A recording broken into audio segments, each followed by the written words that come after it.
జై శ్రీరామ్. ఈరోజు ఒక మంచి స్నాక్ చూపెడుతున్నాను, చూసి నేర్చుకోండి.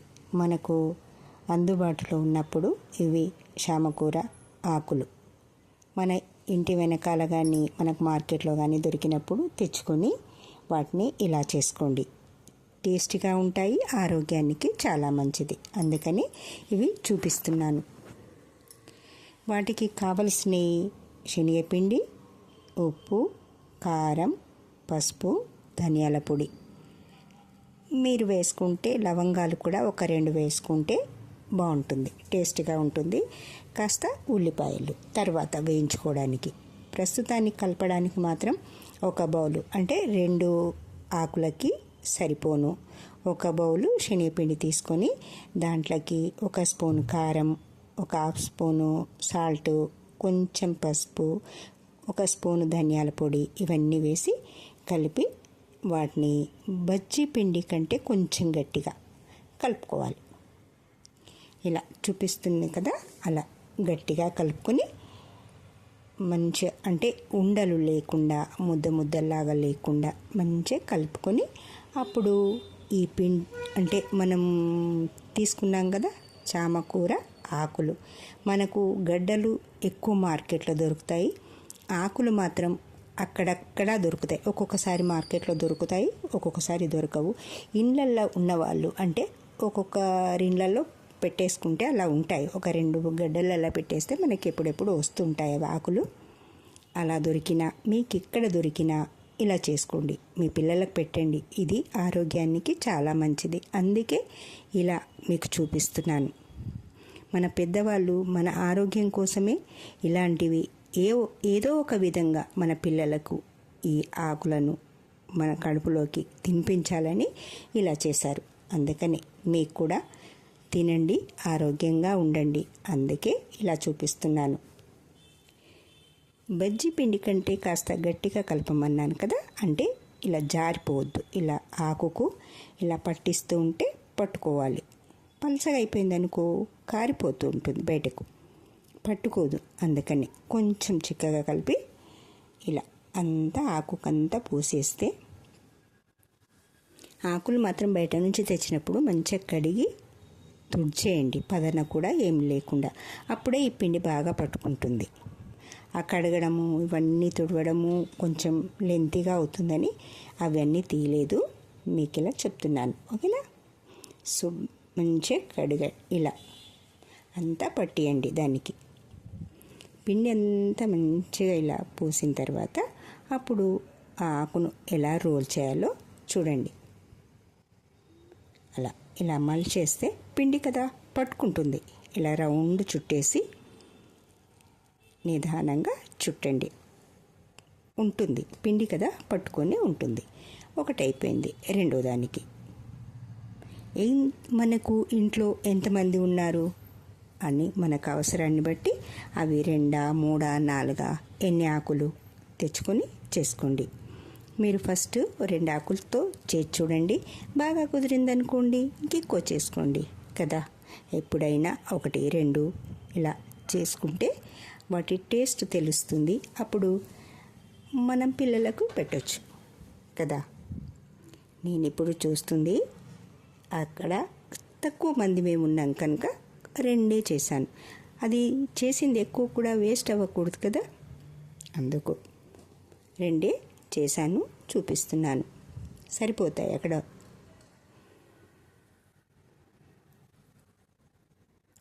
ఇందులో ఉప్పు, కారం మనకు తినేదాన్ని బట్టి స్పూన్ సరిపోతుందా.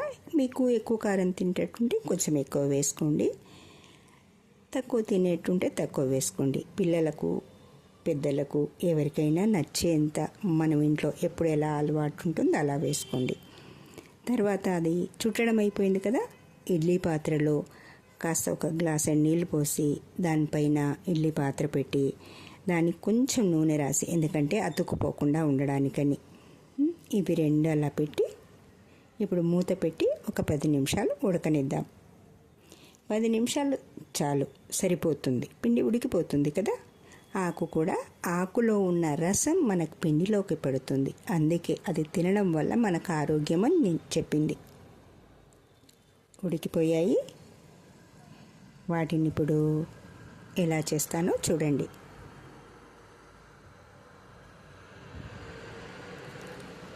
చాకుతో మనకు అంటే మరీ సన్నం కాకుండా ముక్కలుగా కొంచెం కొంచెం ఎలా చేప ముక్కలు ఎలా ఉంటాయి అలా వీటిని కూడా చూస్తుంటే పొరలు పొరలుగా అలాగే కనిపిస్తాయి చూడ్డానికి. ఇందులో ఉన్నది శనగపిండే కదా, ఉప్పు కారం కదా, ఈ ఆకుతో కలిసి టేస్టీగా కూడా ఉంటుంది. స్నాక్స్ ఈజీగా తినేయచ్చు, పిల్లలు పెద్దలు ఎవరైనా. నా ఛానల్ చూస్తున్నారుగా, బాగుంటున్నాయిగా వంటలు ఓకేనా? ఇవి చేసుకొని తినండి, మీ పిల్లలకు పెట్టండి, మీ ఫ్రెండ్స్కి షేర్ చేయండి. ఎలా కుదిరాయో నాకు కామెంట్ చేయండి. నా ఛానల్ చూస్తున్నందుకు థ్యాంక్ యూ, నన్ను ఆదరిస్తున్నందుకు థ్యాంక్ యూ.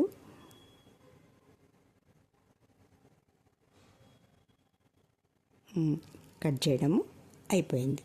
ఇప్పుడు వీటిని ఒకసారి ఇవి ఉడికి రెడీ అయిపోయాయి. కొంచెం ఉల్లిపాయలు, కరివేపాకు లాంటివి వేసి పోపు వేసుకుంటే ఇంకా టేస్ట్గా ఉంటాయి.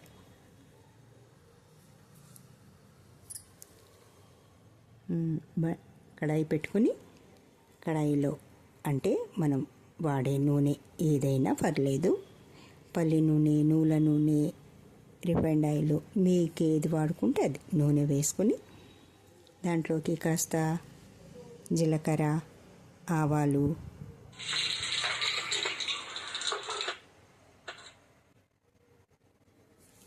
ఉల్లిపాయలు, కరివేపాకు మీకేవి అంటే సర్వసాధారణంగా అన్నీ మనం పోపులలో ఏది వేసుకుంటూ ఉంటాం కదా, అన్నీ ఆరోగ్యకరమైనవే, అందుకని అన్నీ వేసుకొని వేయించుకుందాం. కొంచెం దూరగా వేయిస్తే ఉల్లిపాయ బాగుంటుంది. పచ్చి పచ్చిగా తినడం ఇష్టం ఉండదు కదా ఎవరికీను, అందుకు.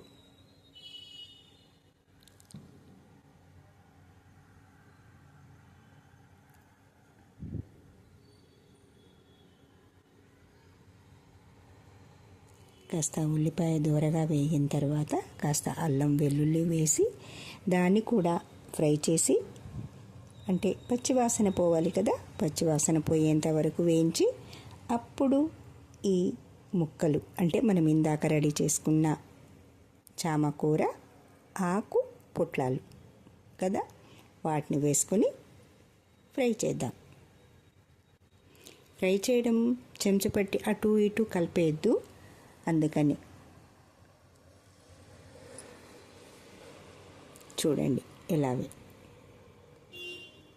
కొంచెం మెల్లగా కలపాలి. ఇలా ఇష్టం వచ్చినట్టు కలపకూడదు, నిదానంగా కలిపితే విడిపోకుండా ఉంటాయి.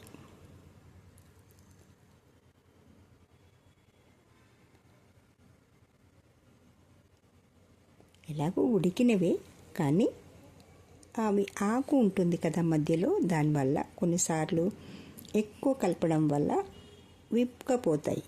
విడిపోతే దాన్ని ఇలా రౌండ్ ఉన్న షేప్ పోతే మనకు ఒకలా అనిపిస్తుంది కదా. ఇప్పుడు చూస్తుంటే చేపను ఫ్రై చేసినట్టే ఉంది కదా, అలాగే కనిపిస్తుందా? స్నాక్స్గా కానీ, సాంబార్ అంచుకి అన్నంలోకే కానీ, ఊరికే టైంపాస్గా కానీ తినొచ్చు.